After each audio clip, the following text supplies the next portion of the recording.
Keutuhan ciptaan. Yang dimaksud dengan keutuhan ciptaan adalah suatu keadaan yang tidak retak, tidak terpisah-pisah, dan tidak tercerai-berai. Dengan konsep lain, keutuhan ciptaan merujuk pada suasana hidup yang diwarnai oleh persatu paduan yang menyeluruh dari semua ciptaan Tuhan.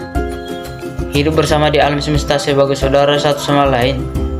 Hal ini dilandasi kesadaran bahwa pada hakikatnya semua yang ada di bumi berasal dan tertuju pada sumber yang sama, yaitu Allah Sang Pencipta.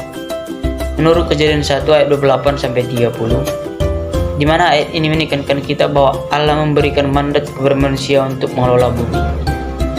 Beberapa upaya melestarikan ciptaan. Yang pertama, tidak membuang limbah pabrik sembarangan. Yang kedua, meningkatkan daur ulang sampah. Yang ketiga, mengurangi penggunaan plastik masyarakat. Yang keempat, nelayan tidak menggunakan bahan peledak untuk mendapatkan ikan. Yang kelima, dengan menjaga kelestarian tumbuhan dan hewan. Upaya mencegah kerusakan keutuhan ciptaan. Yang pertama, tidak membuang sampah sembarangan. Dengan membuang sampah pada tempatnya akan menciptakan lingkungan yang bersih dan rapi. Tidak hanya itu, tapi juga dengan membuang sampah di tempatnya akan menolong kita dari bahaya bencana banjir. Yang kedua, reboisasi atau menanam kembali tanaman agar tidak terjadinya pemanasan global. Yang ketiga, tidak membuang limbah pabrik sembarangan. Sebaiknya sebuah pabrik mengetahui bagaimana cara membuang sampai memanfaatkan limbah pabrik mereka. Yang keempat, selalu menghargai dan mencintai alam. Dengan cara mengatasi, menjaga, melindungi, serta melestarikan keutuhan ciptaan yang sangat berguna dan bermanfaat bagi semua ciptaan Tuhan. Salah satu upaya menjaga keutuhan ciptaan Tuhan yang dapat kami lakukan yaitu menjaga lingkungan laut dan pantai. Laut adalah kumpulan air asin yang banyak dan luas di permukaan bumi dan tersambung dengan samudra, terpisah dan atau terhubung dengan suatu benua dan benua lain atau pulau dengan pulau lain. Ekosistem laut adalah salah satu ekosistem yang penting bagi manusia. Laut memiliki banyak manfaat bagi manusia. Melestarikan laut akan berdampak pada keseimbangan ekosistem di bumi.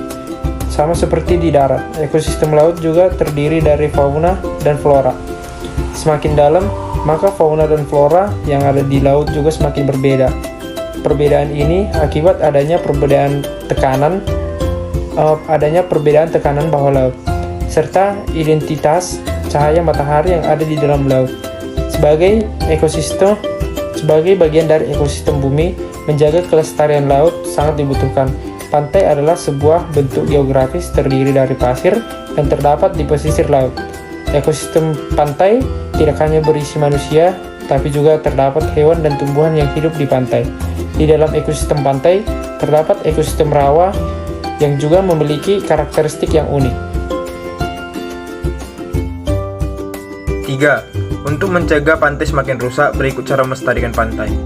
1. Menyediakan tempat sampah dan tukang sampah yang cukup di pantai. Hal ini mencegah orang membuang sampah sembarangan. 2. Melakukan reklamasi laut dengan menanam hutan bakau di sepanjang pantai. 3. Memberikan sanksi bagi pengunjung yang membuang sampah sembarangan. 4. Memberikan himbauan dengan spanduk di sekitar pantai mengenai menjaga kebersihan pantai. 5. Membangun cagar alam di sekitar pantai untuk melestarikan hewan-hewan yang hidup di pantai. Cara-cara melestarikan laut di antara lain. 1. Ikan adalah salah satu sumber protein bagi manusia.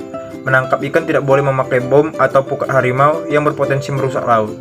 2. Menghentikan eksploitasi laut dengan cara tidak melakukan penangkapan ikan secara berlebihan dan hanya menangkap ikan dewasa secara konsumsi. 3. Melakukan penanaman kembali terumbu karang. 5. Melakukan hukuman berat kepada pabrik yang membuang limbahnya ke laut. Kesimpulan, keutuhan ciptaan adalah suasana hidup yang diwarnai oleh kesatu paduan yang menyeluruh dari semua ciptaan Tuhan, hidup bersama di alam semesta sebagai saudara satu sama lain. Beberapa upaya untuk menjaga keutuhan ciptaan Tuhan. Yang pertama, melakukan aksi go green. Yang kedua, tidak membuang limbah pabrik sembarangan. Yang ketiga, tidak mencemari lingkungan laut dan pantai. Yang keempat, menjaga dan melestarikan habitat hewan dan tumbuhan. Maka, daripada itu, jagalah dan rawatlah lingkungan sekitarmu. Kelolahlah ciptaan Tuhan dengan penuh kasih sayang. Menurut Alkitab Suci, Kejadian 1 ayat 28-30, di mana ayat ini menekankan kita bahwa Allah memberikan bumi ini kepada umat manusia.